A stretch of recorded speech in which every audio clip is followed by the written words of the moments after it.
Okay, for additional literacy time today, I'm going to read to you some more. I'm going to read to you from this, The New Nation by Joy Hakim. And we're continuing on this. How did they win the revolution? How did America start? Still on the Revolutionary War, we're doing a little bit more depth. And today's reading, Getting a Nation Started. And I'm just going to read a little bit.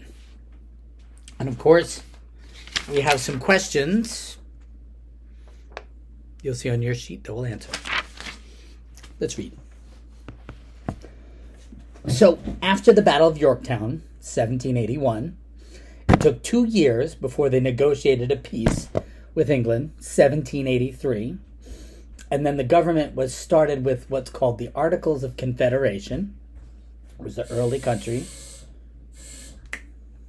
Then, in 1789, the Constitution was ratified, voted in as a way of governing America. So what goes on in 8 years and all that time? Like 8 years now, like so much happens. People farmed. People came in ships. People just kept doing what they were doing is what they did. And I think there were enough systems in place that it just rolled, you know? Okay. It wasn't easy getting the country started. Mistakes were made. Some big mistakes. But mostly, they did a good job. Maybe it was because they had remarkable political leaders. George Washington, John Adams, Thomas Jefferson, James Madison, Alexander Hamilton, James Monroe, John Marshall. Quite an impressive group of founders who were very, very intelligent. But that's only part of the story. Now, aside from the book, they just named basically Caucasian men. And white men were not the only people alive there doing important stuff. They're the ones who get the credit, but there's a lot of other people at play here. So I know we have that awareness. Imagine life in 1789. The United States has a just written, untried Constitution.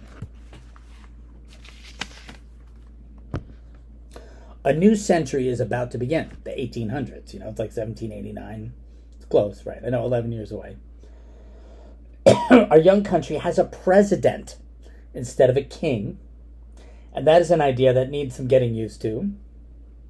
Never before have people written their own constitution. Never before have so many people been able to vote. Never before has a nation offered its citizens complete religious liberty. Have at it. It was actually a first. Yet in 1789, so that's the first question.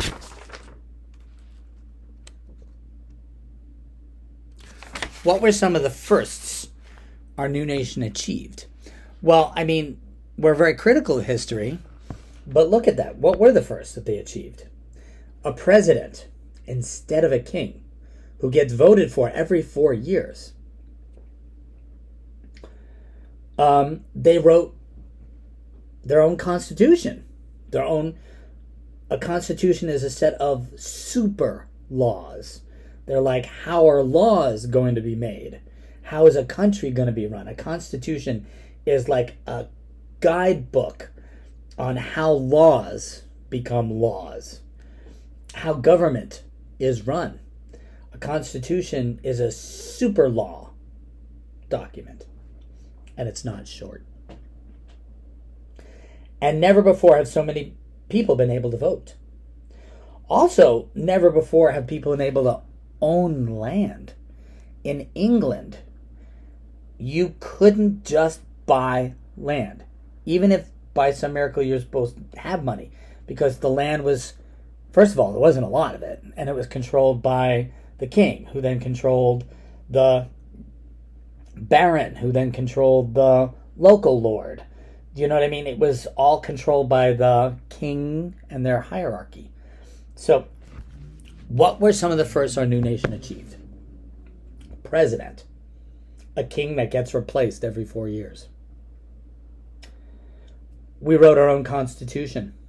We made our own government. Many people can vote. Not everybody yet, but many people. More than in England. In England, only rich men can vote. In America, all men can vote. White men can vote. And people can own land. So again, what were some of the firsts? President, not king. We wrote our own constitution.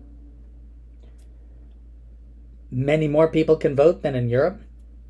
People can own land. Yet in 1789, those voting citizens were mostly white men, and especially white men who owned land. But why should that bother people? That was the way it was done in England, you know?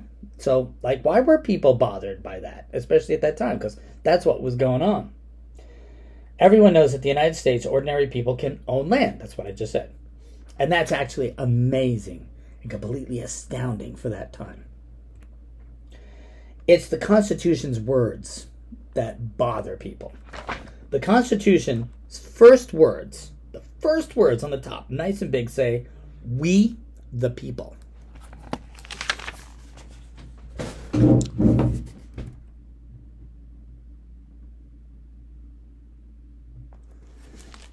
Did you see that? I put that up to the camera. We the people. We the people. Just who are the people? Some Americans say that we the people means all people. Every color, every race, every religion. At that time, not everybody agrees. That still persists today a little bit too. Cautious people believe that government has already gone too far at that time with this democracy nonsense. Others say it hasn't gone far enough. We have to go further. A few who are courageous and very determined will work to bring freedom for all. The new Constitution has a provision, an amendment process, that allows it to be changed. So, question 2. What was the phrase in the Constitution that made people wonder? It was the first 3 words. We the people. We're free. We the people. We should be free. There were a lot of people who were not free then. So it was very bold of them to say, we the people. Because Jefferson himself owned 600 or 700 slaves. He had 600 or 700 people who were not free. And you should read about Sally Hemings.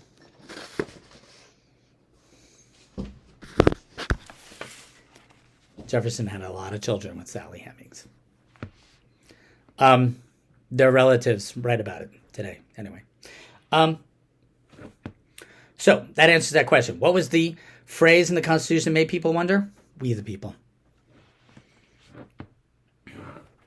So right away, there were a big demand for changes to this Constitution as it got voted on in 1789. 10 amendments are added. So amendment means to add on, amend, like make it better. Those first 10 amendments are a Bill of Rights. We Americans don't want to take chances. We want to make sure that our freedoms are put down in words. The Bill of Rights gives us specific freedoms such as freedom of religion, freedom of speech, freedom of the press. So my 5th grade who had me last year, remember we did that project on the Bill of Rights and the some of the freedoms. It's good to go over it again, though. It's very timely. Gets argued about still currently every day. Now, with the Bill of Rights in place, most citizens have other things on their minds. There's much to do in this newly formed nation. Ships keep bringing in more and more people to America. Homes need to be built. Forests cleared, land explored, and there's still some very big, basic questions. No one in the United States knows what the land west of the Mississippi River is like. How wide is it? Who lives there? What plants and animals grow there? We all know it was not a good sign, a good thing for the Native Americans. So let's circle back to 3. What changes were made to the Constitution right away? 10 amendments called the Bill of Rights. Freedom of speech, freedom of press. That's what still gets argued, you know. Press is newspapers. Freedom of religion. The right to bear arms. That's amendment number 2. Bear arms doesn't mean bears or with arms. Bear means hold. Arms means guns. To have guns. It's the Second Amendment of the Constitution. That people have a right to have guns. Now, what gets argued in these days is that those guns were very different than the guns we have now. They did not have assault rifles. And people did that in spirit because they thought if people have guns, the government won't try to enslave them or control them. That the people would rise up against the government. But a lot of things have happened since then. Tanks, atomic bombs, the neutron bomb. Look that one up. Automatic weapons, surveillance, all kinds of things. These questions that they had put weren't answered that easy. So anyway, what changes were made to the Constitution right away?